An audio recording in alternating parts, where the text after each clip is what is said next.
Hello, hello, hello. And welcome. Everyone's coming in.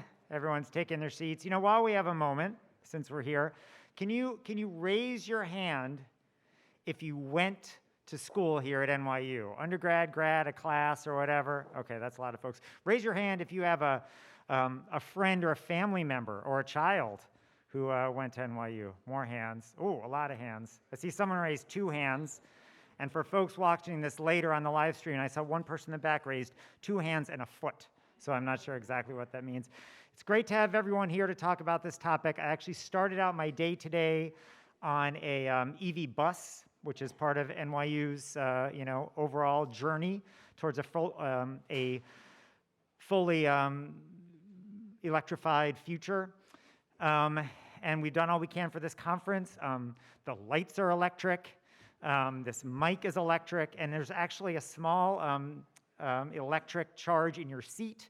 And if you mention Columbia, you will get a shock. So just everyone be ready for that during our conference. But no, seriously, NYU is very happy to host this, not only to do our part towards making the city a better place, but to host these discussions and these conversations with all of you who are doing the work and making the change.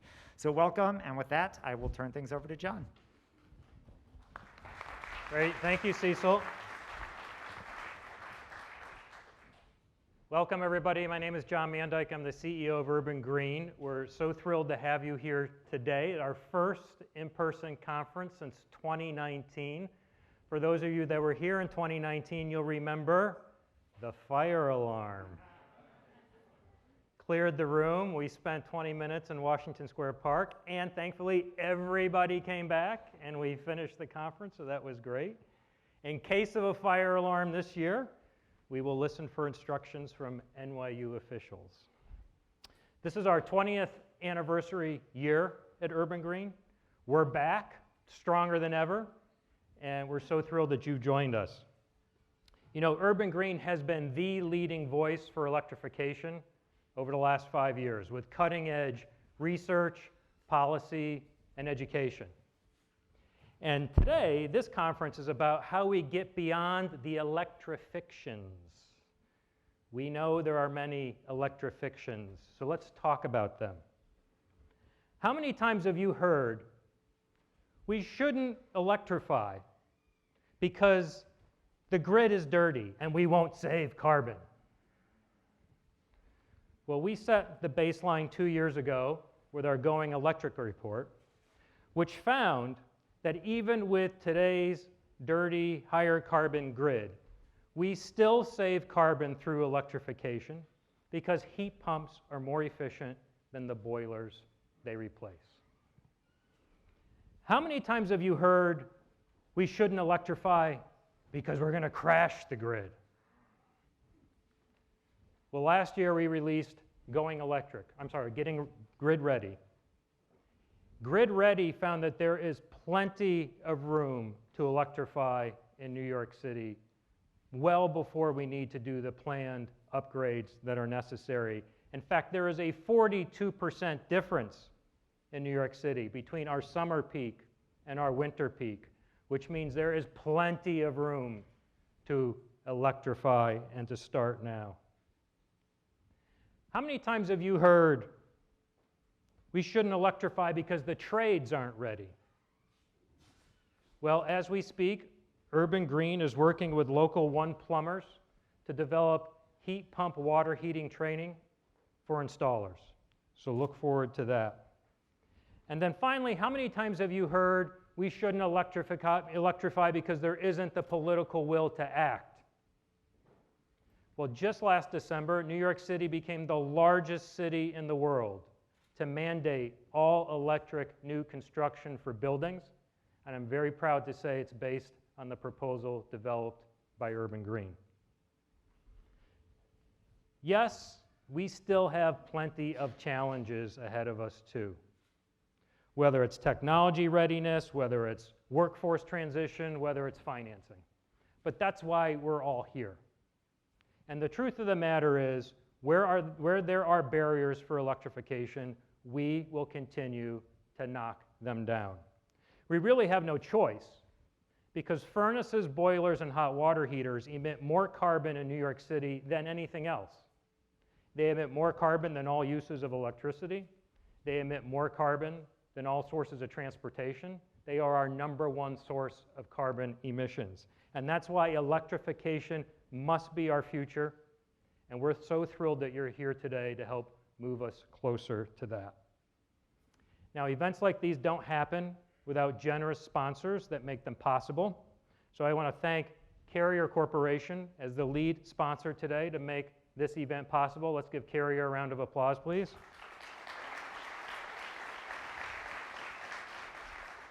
I want to thank our reception sponsor, Highmark.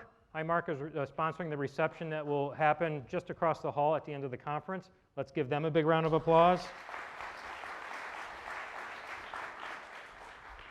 And of course, I want to thank again Cecil and NYU as our host sponsor. They have donated this entire space and facility for us today. Let's give NYU a big round of applause.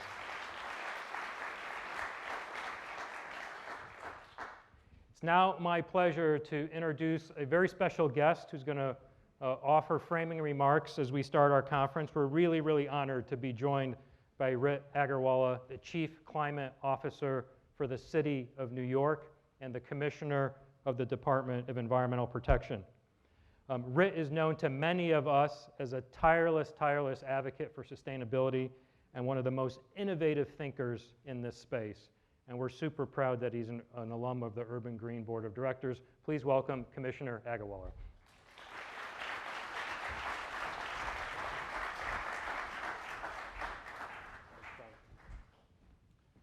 Thank you, John, and thanks to all of you. Thanks, Cecil and NYU for hosting. Now that I'm standing up and it's safe, I also teach at Columbia, but I'll get my shock later on.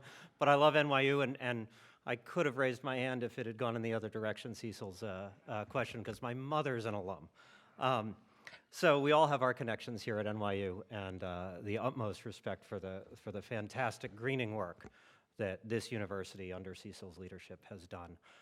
And it is, of course, always a pleasure to be here with Urban Green Council. I can't claim that I was here at the first 20 years ago, but I know it's only 15 years ago that I was a regular participant and sometimes speaker at Urban Green conferences, and it is a tremendous thing what you, John, what Sabrina, what Russell Unger, who is here certainly somewhere, have built in an organization that is so important to what is, in fact, clearly as John said, the most important task facing sustainability in New York City, which is greening our building stock. And I'm grateful to all of you who are here and participating because I represent the policymaking group. And policy is really important. And our last 10 or 15 years on this topic have in many ways been driven by policies. By legislation, by plans coming out of City Hall, things like that. And those are very good, and they're very important, and I'm proud of my contribution to them. But at the end of the day, no report, no law directly takes carbon out of the atmosphere, right? And so the war on climate is going to be won co-op board by co-op board, building maintainer by building maintainer, asset manager by asset manager, and it'll be won window by window. And insulated pipe by insulated pipe, and yes, I hope, heat pump by heat pump. And so it is really the work that you all do that is what matters if we are going to actually put points on the board and stop the terrible process of global warming and climate weirding that we are facing. At the same time, as we try to work as quickly as we can to start addressing the sad reality that the climate is changing around us faster than we have the capability to react. And so unfortunately, we are in the middle of a two-front war. We have to decarbonize at the same time as we have to adapt, and that is very difficult. And so we need progress on all fronts. Given the fact that it is you all, not we, who are on the front lines, I'm here to say that the Adams administration is here to help. We want to do everything we possibly can to help this sector achieve the targets that have been set. Mayor Adams has been quite clear in stating and restating that this administration is firmly committed to all of the carbon targets and limits that have been set by law. We are doing everything we can to get Local Law 97 implemented and to achieve the targets that are set out for 2024. We are doing everything we can to achieve the city operations limits that were enacted into law for 2025 and for both of the 2030 targets. We know, because we have so much to do to green the city's operations, that this is not easy.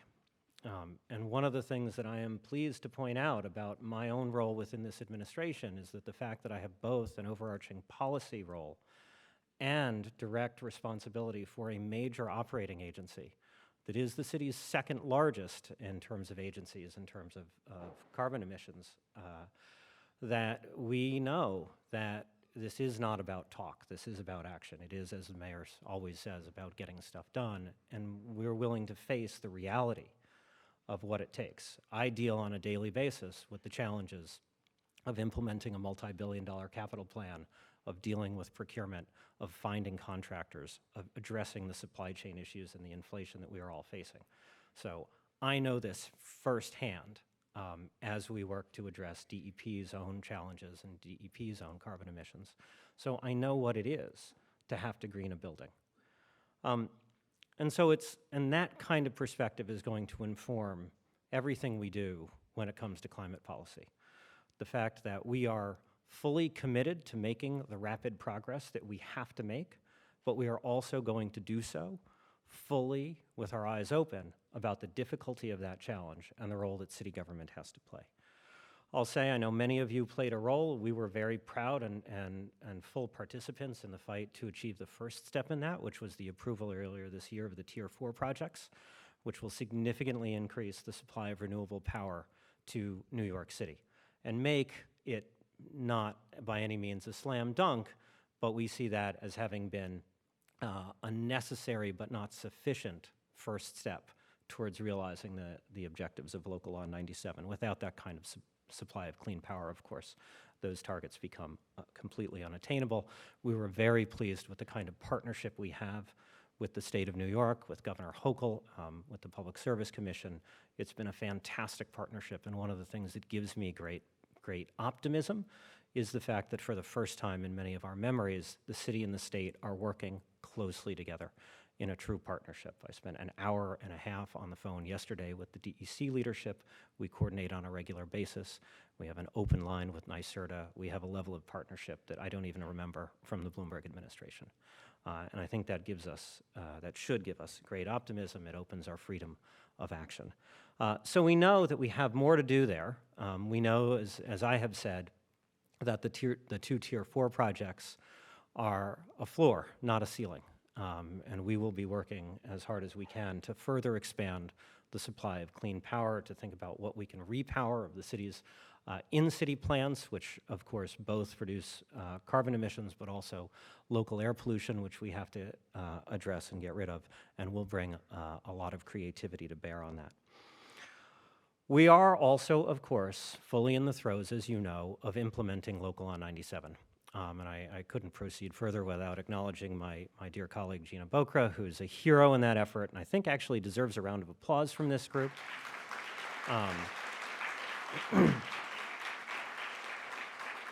And who has been tirelessly leading the advisory board and the working groups that have been assembled, and I know many of you in this audience have participated in those, and I'm very grateful for all the expertise that you are contributing to that. I'll say here what I've said in the past about our perspective on Local Law 97. Again, we are fully committed to implementing this law. We are also taking at its word the title of Local Law 97, which is the Climate Mobilization Act. This is a mobilization. We have got to get every large building that is short of its targets mobilized. Unfortunately, I believe that a lot of the discourse around this law over the last 2 years since its passage has been focused on penalties. And I'll say again what I've said in the past. We don't see this as the Climate Penalties Act. We see this as the Climate Mobilization Act. We will work to make use of what is in the law to allow New York City to exercise judgment where buildings are falling short of their targets while demonstrating good faith efforts to comply. I'll say that again. We will use what the law allows to provide assistance, and you might term it mercy, when it comes to fines to buildings that fall short, when they are demonstrating good faith efforts to comply. And I think it's really important because some have characterized that as a weakening of the law. It is not a weakening of the law. We are fully going to implement what the law says. Some have suggested that that's not enough and we need to be clearer. We need to postpone implementation. We need to do less. And we're not going to accept that either. We are working right now on guidance. We will be able to tell the building community what good faith entails from our perspective. But I'll give you a sense that waiting until November of 2023 to start doing work that has to be fully in place by January 1 of 2024, that is not going to be a good faith effort. Sitting and saying, well, I asked a guy who knows something about boilers and he says it'll cost $1 gazillion, and so there's nothing I can do, that is not a good faith effort. Complaining about how little money you have if you've just completed a significant renovation of your lobby, I'm not convinced that's a good faith effort, right? However, if you have a building that is far away from its targets, has genuine financial issues, a building that is struggling to manage its property because, let's face it, we know that there are lots of buildings out there, co-ops particularly, that struggle to maintain their property, we're going to see what we can do to help. As long as there is a clear commitment to progress, a clear commitment to the goals and objectives and targets of Local Law 97. And similarly, a plan that says, oh, well, we'll reduce by 0.5% a year for the rest of time, but never get to our target, I'm not sure that's a good faith effort either. We will work on getting these. We will have a clear set of guidance. But I will say one thing. It will all start with a phone call to the New York City Accelerator, which is a really important resource that the city has invested significant money in. And I don't believe a building that is unable to meet its targets and has not fully made use of the resources that the New York City Accelerator can provide, I don't believe that would be a building that at least would meet my personal definition of acting in good faith. I will also say, though, that as we go forward, we fully expect to find some other needs, whether that's for different kinds of financing solutions, different kinds of technical advice, different kinds of changes in rules and regulations, and we will be open to them. And that's where I come back to my point that we are approaching this like a group of people who have operating responsibility, who know what it is. And so as we learn what the real problems are with implementing this law, what the real problems are with doing the retrofits, what the real impediments are to doing the building electrification that must be the ultimate objective of almost all buildings plans in New York City. I personally, and we as an administration, will be very eager to think creatively. We will be very eager to not say, well, we've done everything we can, now it's your problem, but rather we will be very eager to say, let us see what we can do to solve that with you, as long as a building manager, a co-op board, an investor, whatever it is willing to think with us and work with us and meet us at least part of the way. As you all know, the mayor is keen on getting stuff done. He holds us accountable to that. He is also keen on making sure that all of our climate efforts create good, local, well-paying jobs, particularly focused on low-income New Yorkers. And so we see Local Law 97 and the overall effort to make our buildings energy efficient as a core part not only of our decarbonization strategy, but also of our economic development strategy, and that's reflected in the economic development agenda that the mayor released only about 6 weeks ago. All of that is to say that what you are here to talk about, what you all do every day, what Urban Green does every day, is absolutely critical. Over the medium term, as John said, we are going to have to electrify almost every building in the city. We are going to have to figure out how to use innovation to make it as cheap and as fast as possible. We at the city are going to be committed to doing everything we can to make it as easy as possible. You also may have seen a week and a half ago, the mayor announced a set of concepts including what we call zero carbon zoning, where we are going to be working very closely